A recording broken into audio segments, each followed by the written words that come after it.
Hello everybody and welcome back to the Shadow of the Colossus playthrough. So we've gotten through what I would say are two of the worst Colossi in the game, or at least most frustrating.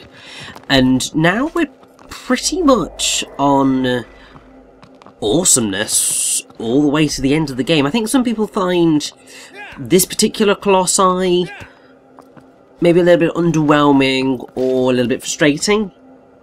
But in the grand scheme of things, this is much more preferable to Dirge or Bassaran or even Phaedra.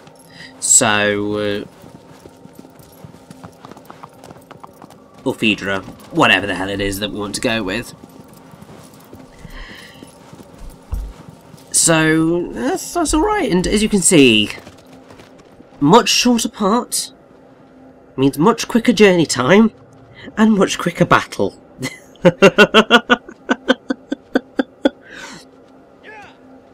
Yeah, I think after how long it took me to find Dirge, it was just like, you know what, I'm just gonna go straight for the Colossi, because I can't be dealing with that.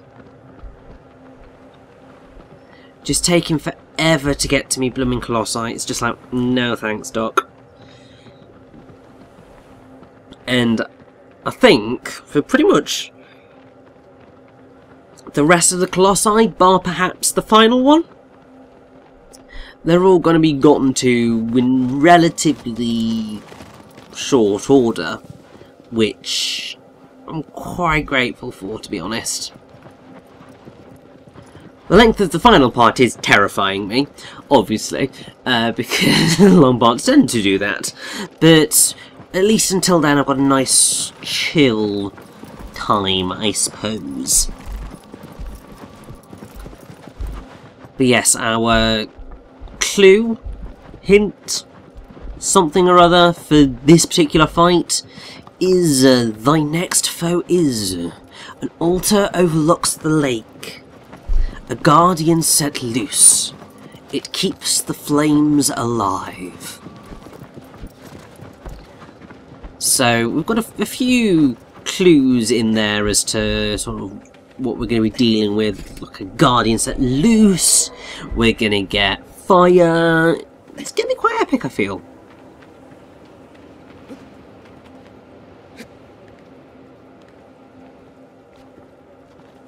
And I hear you. It's just going to walk past me when I'm like least expecting it, and then I'm just going to be like, stupid lizard. Oh! No, no, no, no, no, no, no, no, no! You see, I did tell you. I know this lizard. Now, don't move. Okay, you can move a little teeny bit up. Oh, just stay there, stay there. No! Bloody lizards. I mean, at least there's no, like, you know, inventory system where I could run out of arrows, because that would be a major asshole move. I mean, especially considering, you know, the Colossi that we've just faced down, where we kind of had no choice. And oh, I just want to kill the lizard. I mean, that sounds really bad. I do understand the optics on that one. That's quite nice. You see, this is one of the things that you end up learning and thinking about when you start working in like PR and communications.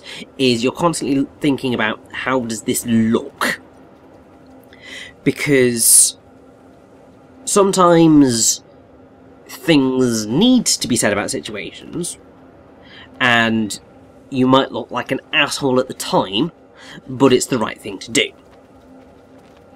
Because it's the truth, and you sort of... The truth is generally always the best answer with a lot of things, because then you're not going to get yourself into a whole bunch of trouble. But sometimes that's not possible. So, oftentimes it's a case of you have to think about sometimes what do I need to respond to, what do I not need to respond to? Because there are some things that people come to you with where you're just like, it's not really a story there, Doc. And then you just sort of give them like a pretty bland statement. And then that can sometimes just pretty much kill off a story because they just go, oh, well, there's actually no story here. Other times, I mean, sort of a lot of the whole thing with checking the optics is, like, when you're doing marketing artwork and stuff, and you just go, so we've got all these people, oh wait, all of them are white. Oh. Obviously, when it's created, not the intention whatsoever. Because, I mean, annoyingly, a lot of stock photos are of white people. But then you think and you just go, yeah, that doesn't look good. That is not a good look. If you're kind of putting out marketing material where it's just white people. Because even though you may perhaps live in a predominantly white area, it's that whole thing of you've got to be diverse. Because everywhere you live is diverse, even if you are predominantly white area. You still have people of various ethnic minorities, and it's sort of ridiculous to cut that out. So, trying to find a way of making things diverse, you look at it and you just go, yeah, no, maybe change that up a little bit to make that a bit better.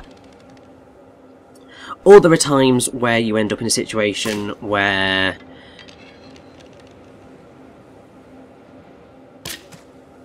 something has happened and it's just like, well, you might not want to talk about it, but actually the best thing to do would just be to buck up and say sorry. Because at least then you appear human, and people are more likely to then trust you, even if the thing that's happened wasn't great.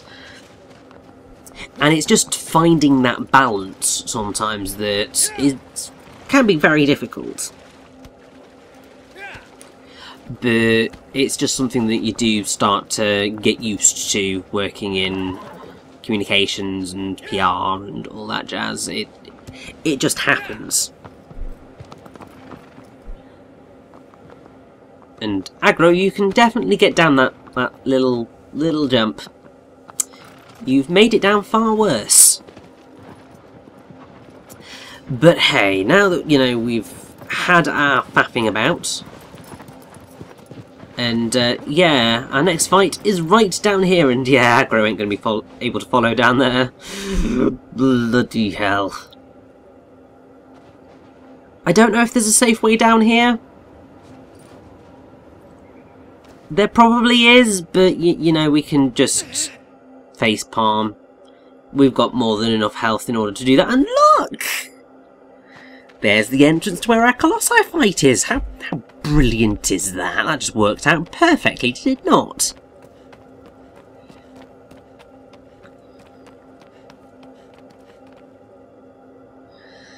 But yes, it is time to meet our next Colossi.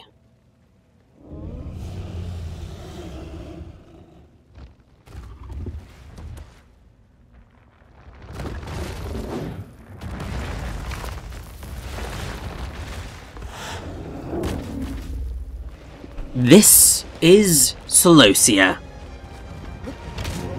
Music that plays during this first bit of the fight is Liberated Guardian, same as what played against Kuramori. And then when we eventually do get hold of Colossus, it's a despair-filled farewell. Now, the fight against Colossus is really fascinating because it's the first Colossi to really show fear of anything, and that fear is a fire. It's ironic because the whole hint that we got about Colossus was it keeps the flames alive, but Colossus is deathly terrified of fire. And if you manage to pick up one of these sticks that falls out of the brazier, then get up and set it alight, then you can do wonders with pushing Celosia back. And the whole gist is that you push Celosia back over the edge to break her armour, and that is how you are able to cause damage. There is a sort of whole thing of then you should stay up top here and let Celosia climb back up to you, but as if I'm going to do that, I'm going in for the kill, goddammit! But yes, Celosia as a word means burning or flame, and actually links up to flowers, which is also quite nice.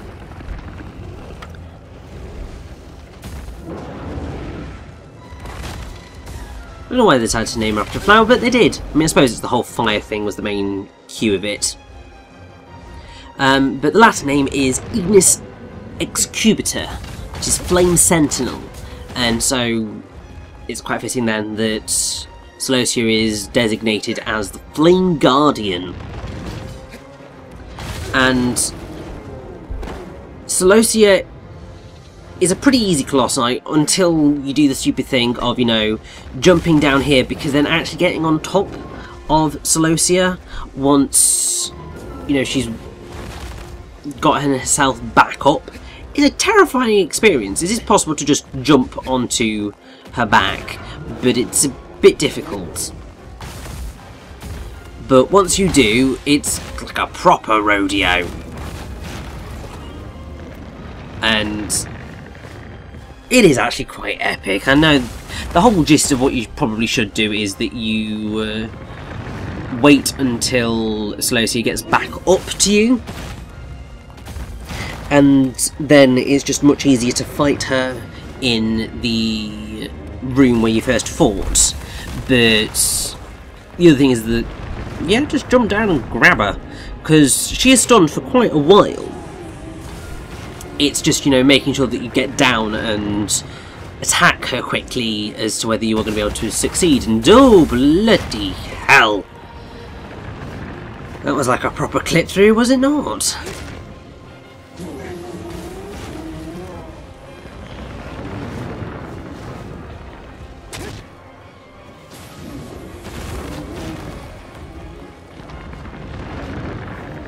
But fingers crossed, we should be able to get Celosia in this one cycle rather than, you know, having to jump back on top, which would be probably absolute hell. Struggled to get on it the first time, let alone do it a second time.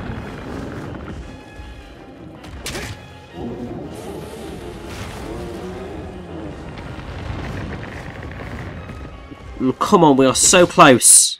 Perfection. So long. Celosia, you were a worthy opponent.